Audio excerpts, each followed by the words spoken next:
Interesting.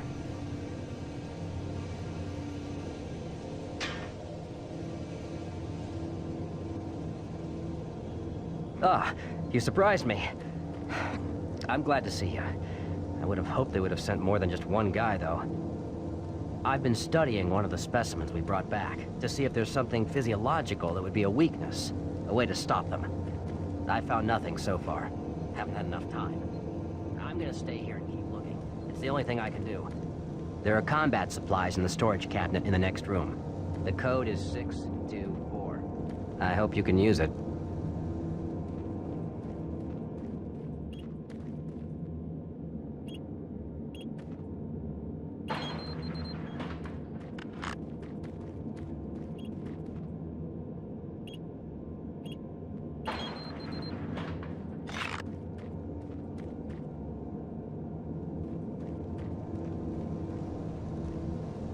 I'm gonna stay here and keep working. I'll upload my findings into the database. Look, I can't go with you. This is too important for me to leave. You should get out of here. Get some help and tell them I'm still down here.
Welcome to the Delta Complex Stasis Chambers.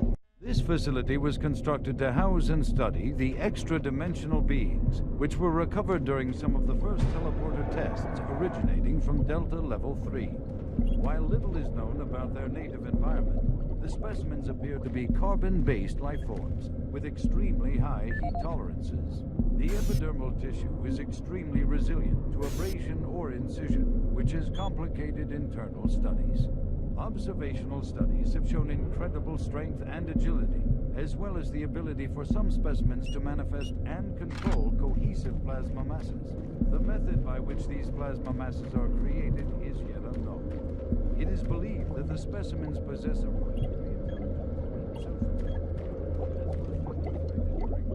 tragic expeditions through the portal, while the cost of human life has been great.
God, no! Oh, God! Ah! Ah!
Welcome to the Delta Complex Stasis Chambers. This facility was constructed to house and study the extra-dimensional beings, which were recovered during some of the first teleporter tests originating from Delta Level 3. While little is known about their native environment, the specimens appear to be carbon-based life forms with extremely high heat tolerances. The epidermal tissue is extremely resilient to abrasion or incision, which has complicated internal studies. Observational studies have shown incredible strength and agility, as well as the ability for some specimens to manifest and control cohesive plasma masses. The method by which these plasma masses are created is yet unknown. It is believed that the specimens possess a rudimentary intelligence and social structure, as was demonstrated during the first tragic expeditions through the portal. While the cost in human life has been great in acquiring these specimens, we hope to one day complete genomic mapping and begin to answer the many questions we have about these entities.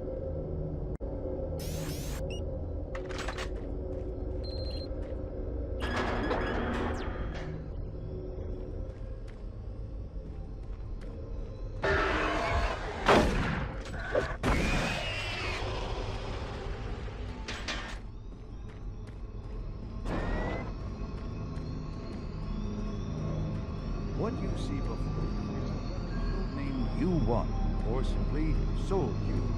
It was discovered in 2103, located in a geographic region. Unearthed evidence.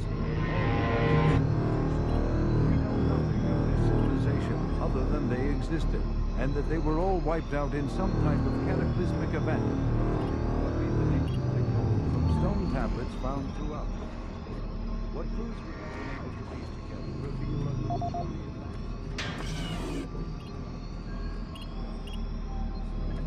As evidenced by U1's strange characteristics, efforts to further examine.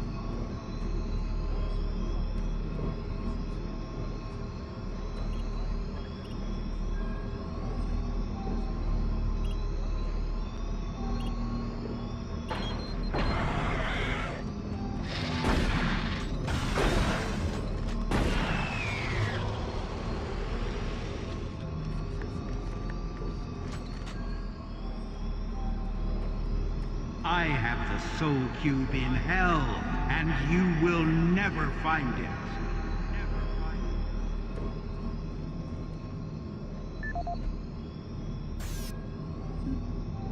This is the audio log of Research Director Larry Bullman, October 19th, 2145.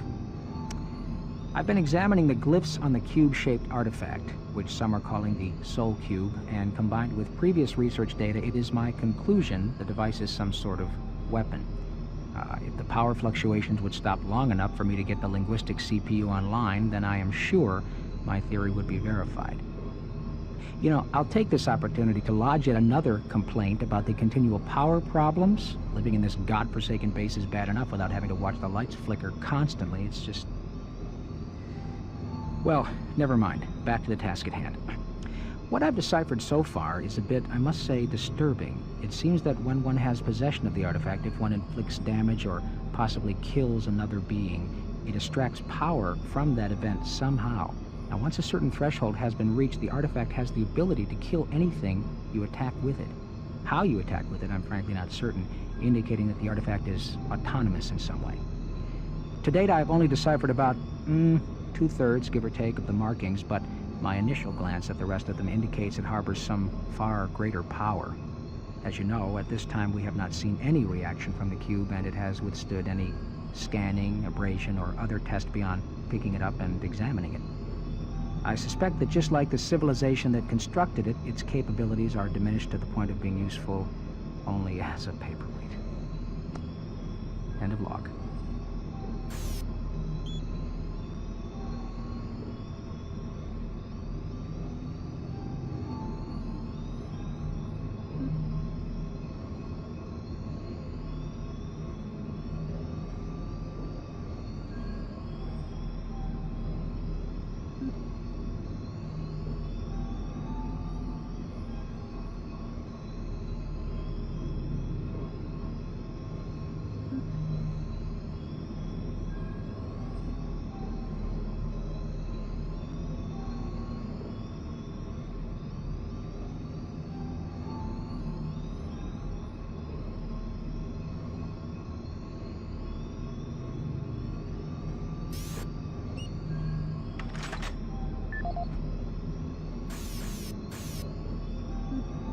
What you see before you is a relic codenamed U1, or simply Soul Cube. It was discovered in 2104, located in a geographic region where UAC researchers have unearthed evidence of a long-lost civilization. We know nothing of this civilization other than they existed, and that they were all wiped out in some type of cataclysmic event, according to what we've been able to decode from stone tablets found throughout the ruins. What clues we have been able to piece together reveal a culturally advanced society whose technology can only be described as mystic, as evidenced by U1's strange characteristics. Efforts to further examine U1 have been futile. Mass spectrometer and radiation scanning methods have failed to provide reliable identification of the molecular makeup of this artifact. The object cannot be weighed, and in all tests we've been unable to determine its mass. All attempts to physically manipulate or open the artifact have been met with no success. We also have had no success in deciphering the symbols adorning U1. What we do know is that the thermographic readings are constant, unwavering temperature of 98.8 degrees Fahrenheit. Our research continues, and we hope that with continued investment and research, we can, one day soon, learn to exploit the technologies that make up U1.